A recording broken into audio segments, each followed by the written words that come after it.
Want to make your text bend and curve like the Pringles logo? In Illustrator, it looks like magic until you try it on something tricky like the Harley-Davidson badge, and suddenly it breaks. Stick around because I'm going to show you the one-click trick and the pro method to get it right every time. Welcome to Designer to Full Stack. This is another CopyCat Design Series, and today we're going to be looking at typography in Illustrator and manipulating type to be able to fit into a badge, such as the text in Pringles in the bow tie and Harley-Davidson, the motorcycles in the badge. So getting started, in Illustrator, we're going to use a line of text. So that means we use the capital T, the type tool, and click once for a line of text. Let's go ahead and type in Pringles. We can shift expand and make it large. With our line of text, we know it's a line of text because we see the baseline is highlighted and there's a square or a rectangle around the text. So the font that was a starting point for this revised Pringles logo is Bebas New Pro Bold or something similar. It was adapted by the designer, but this will be a good starting point for us. If you need to get this font in Illustrator, you'll go to the fonts and then find more. You can go ahead and search BEBAS, and you'll see that there are lots of different variations in this font family that you can use through Adobe Fonts. To install it, you go ahead and click this cloud and download arrow, which is the add button. You'll add it, and then you'll be able to select that font. You'll see there's a check mark next to that font if you have it installed. All right, so once you have this type, the next thing we're going to do is draw our bow tie shape. So we're going to switch to our pen tool, and when we're using our pen tool, we're drawing a stroke, so we want to make sure we have a stroke color. So if I click where I have my stroke, which is the outline of a square, I can double click to get a color on it. Let's say I just pick something bright, like a bright blue. And then I don't want to fill, so I'm going to click on my fill and then the none symbol below it. Now you'll notice I had Pringles selected, so I was changing all of those things on Pringles. So make sure that you've clicked off of things I'm undoing here before you make settings. All right, let's try that again. So I'm on my pen tool and I am clicking my stroke. Bright color, go to fill, and none. All right. So in an example of where I'm copying, I am going to click, and I am drawing the outline of the letters that are already here. Now, I know that I want these two middle nodes to be aligned, so I use my white arrow, my direct select, and I click, and then I shift click to the next one, and now I can do aligned horizontal, align center. Okay, so now those are centered in the middle, and I'm going to arrow them over with my keyboard to better align it. Same thing, I'm going to make sure, shift click over to the top, that both points at the top are at the same height. I'm going to shift click my nodes on the bottom to make sure they're at the same place. All right, so that was vertical align bottom. All right, so that looks pretty good. I'm going to shift click both of these and just arrow it out a little bit. And honestly, these need to come down a little bit. So you're just going to get your lines, your actual bow tie, as close as you can to what's going on in the already made Pringles design. All right, so once you have that, perfect. Now, we are going to switch to our black arrow, grab our shape, and we can just drag it or duplicate it.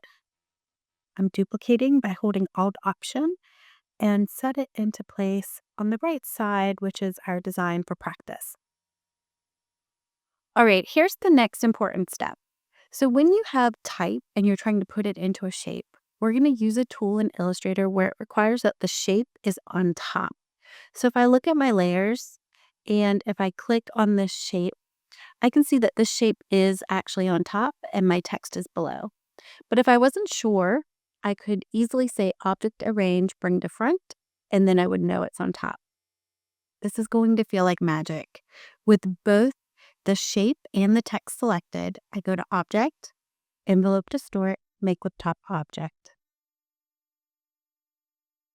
And look at that.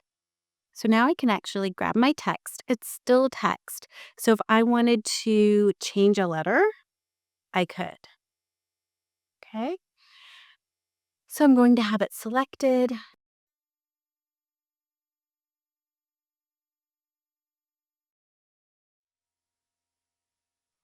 Beautiful. So now I have text and you can see really, once you give it a shape, it does a great job 99% of the time of making it fit in that area. A final step, you never want to leave text as text. And when we are distorting in this way, we would go to Envelope Distort and then Expand. And that will turn however our letters are distorted into shapes in that way. In other designs I just undid, we would use Type Create Outlines. And what that does is allowed us to adjust the actual letters, but it hasn't actually expanded the shape that we're seeing. So you would still need to do the step of Envelope Distort Expand to get your letters put into vector in the shape. Beautiful. So let's move into a design such as the Harley-Davidson badge, where we want to have a little bit more control over how this envelope distort works. So in this case, I'm going to start by using my pen tool again. And this time I am going to draw a straight line and then come up. I have a little curve that happens here. So that's a click and a drag. Then I option click with my pen tool in the top so that I can make a new curve. I click and drag so that my line is curved. Option click again and down. So now I have a shape. Now with this shape, if I typed in, let's go ahead and move this over here, motor, text tool, one line of text, MOTOR. So we're going to use a font named Compacta. This is the font that was used for Harley-Davidson and then was adjusted for motor and cycles. It is not in Adobe fonts, so if you don't have it, I would suggest maybe using Helvetica, which is something pretty close. And that is part of Adobe fonts.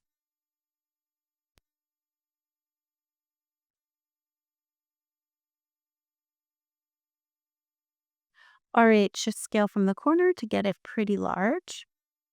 And I like to have a copy as I'm playing, so I'm going to hold down Alt Option and make a copy. All right, so with my black arrow, I have motor in my shape. I'm also going to make a copy of my shape so that I can use it later as well. All right, so I have motor and I have this shape. I can see this shape is on top, but if I wasn't sure, I could say Object Arrange, Bring to Front. I'm going to drag across both, so I have both, and say Object, Envelope Distort, Make with Top Object. And I see it does it. However, it doesn't look the way I want it, right? I'm going for the straight stem of the T, almost looks like an arrow. Didn't do it. It's also not spaced the way that I would want. So sometimes, depending on your shape, you need to get into a little bit more detail. So what I recommend doing is you're going to take your shape, put it where your text is. I'm going to switch my fill to outline so I can see that. I'm now going to use my line segment, And I'm going to draw a vertical line on either side of where the letters end in this design. So what I'm basically doing is creating an individual shape where I want each letter to be expanded and distorted to fit. Each of these lines and the shape I have selected, and I grab them by dragging across with my black arrow. I'm going to use the Pathfinder area and go ahead and click divide. So now I have a shape per area. All right, now I'm going to take my text. I am going to make it orange, so I'm going to use my eyedropper, grab the orange color. I'm going to say type, create outline. So now each one is its own shape. It's no longer text. And I'm going to say object ungroup, not ungroup all, but just ungroup. And what this is going to do is when I click off, I can now move each letter individually. All right, so now I can double click in to this compound divided shape that I've made. And I have just this M shape here. And I'm going to copy it, Command C, move out, and Command B. Put it right here where I want it. And now select my M and say Object, Envelope Distort, Make with Top Object. And you can see it looks pretty good. All right, now let's do the same. Going to Command C, so it's a copy. To edit, paste in front, so it's right on top. Grab my O, say Object, Envelope Distort, Make with Top Object. And this time I can tell it's not quite a match. So if I move this up, I can see that in this adapted design, the counter of the O is much bigger. So you can adjust as you're making your envelope distort. So how I would do that is I would actually undo, and I'm going to change this color just so I can see it better. So I have a bright green. And I know that this shape is a compound shape. I can double click into it with my black arrow and I can get to that counter and I can see it's wider. So I'm going to hold Option and expand. So that's keeping the center point the same, but expanding the left and right sides. Now I can come out of my compound path. And this time, if I grab it and this shape and say Object, Envelope, Distort, Make with Top Object, it's looking a lot closer. I'm going to undo again. This time I'm going to double click in. And this time I want my counter. I'm going to zoom in a little bit. I need it to be a little thicker in the top and the bottom. So again, I'm going to hold down Alt Option so it stays centered. And I'm just making it a little smaller from the top and the bottom. And then I have to click this arrow to get out of that compound path. Grab my shape. And that shape, Object, Envelope Distort, Make with Top Object. It's looking much, much better, right? All right, I'm going to undo one more time because I know that I have two O's. So I actually want to Alt Option, make a second O so I have it for the other side as well. All right, now I'm going to do it one more time. Object, Envelope Distort, Make with Top Object. Wonderful. Okay, I'm going to go over to this side. I double click in to get that single shape. Command C, copy, come out, edit, paste in front so it's right on top. Shift click over to my O, Object, Envelope Distort, Make with Top Object. And now I've got my O in there as well. All right, so let's look at our T. We're going to double click. I'm double clicking on the stroke that kind of gets me into it. Command C, back out, edit, paste in front, grab my T, Object, Envelope Distort, Make with Top Object. Okay, so I want to change the color so we can see it. Okay, and I'm going to do that one more time.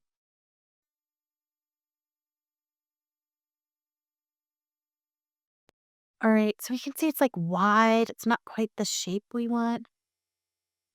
So we want the stem to be thinner and we want the top, the arms, to be wider. So I'm going to undo. I'm going to come in with my white arrow and select one anchor, two anchor, and arrow into the right. 1, 2, 3. Now do this side. 1, 2, 3. That's probably too close, so I'm going to go over one to the right and one to the left. Now I'm going to shift click again using my white arrow and make this a little thinner. 1, 2. All right, let's see if that manipulation works. All right, it's not looking terrible. Now, we can click in even here and do scaling.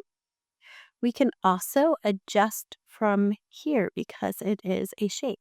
So as you can see in this use case, because we've turned our text into a shape, when we double click into the envelope, we can use our white arrow to actually make adjustments and see it live. We can actually see that this point right here needs to come out. That looks pretty good. All right, so now we arrow out from the back to level. All right, and then we have our R left. Double click in, Command C, arrow out.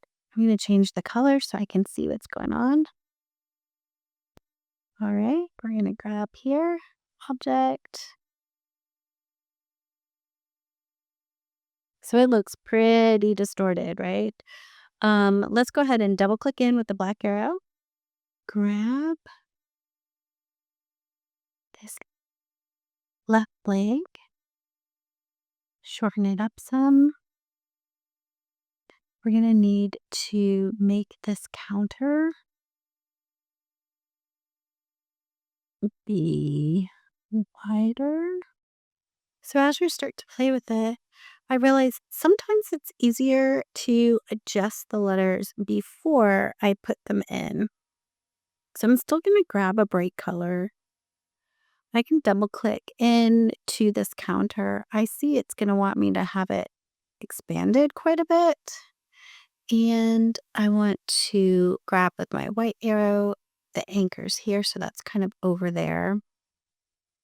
I think that also it might have it kind of shortened some.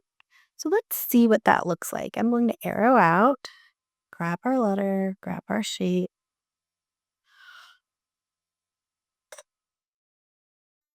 So at this point, I see that I need to move that top point to kind of straighten it. I come here. I need to maybe move this bottom one to kind of straighten it. Same here. I'm going to need to move that one. Right, so I'm kind of adjusting as I go. And this is, again, a contrast to the Pringles one where you can see there's actually quite a bit of customization. And this isn't exactly how it was made, but it's to give you the concept of how you could do this and recreate a similar kind of technique for a badge that you might be working on.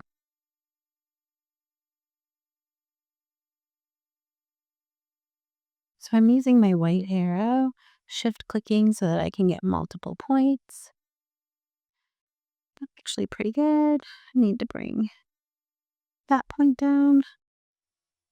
Yeah, probably that point. All right, now I can out, out, out. All right, so not absolutely perfect, but a pretty good replica. And if we then paste,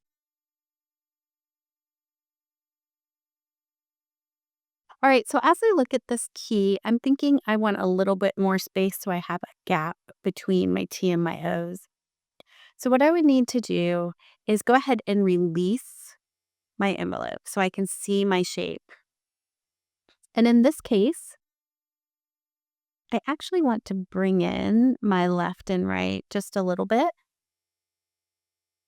All right, so I'm using my white arrow because again, I'm doing anchors. And then I can use my black arrow, grab my two items again, and make with the top object. And that gives me a little bit more of a gap.